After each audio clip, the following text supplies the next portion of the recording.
Alors Bertin Technologies est une entreprise industrielle de taille intermédiaire parce qu'on est près d'un millier de collaborateurs et on propose des instruments et des systèmes de mesure dans des domaines particuliers parce que c'est des domaines d'une part critiques et d'autre part scientifiques. Par exemple le nucléaire civil, on a des détecteurs de radioactivité, mais il y a aussi la sécurité et la défense avec des caméras infrarouges.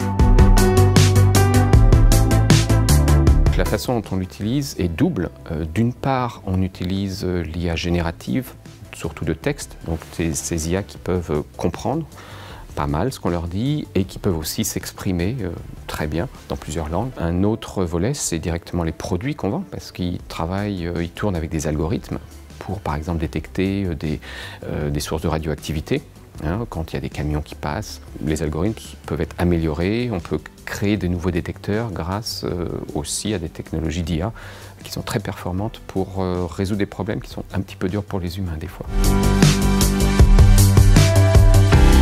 Bertin Technologies a créé un sujet de compétition d'intelligence artificielle où les participants doivent prendre les données qui viennent de capteurs, d'un de nos détecteurs de gaz toxiques en l'occurrence, et réussir à prédire si on est en présence de tel ou tel gaz, si c'est un agent innervant, un gaz irritant, etc. Ils ont toute l'année pour faire ça. Et ce challenge est ouvert à tout le monde. Il est organisé avec notamment le Collège de France et l'École normale supérieure de Paris.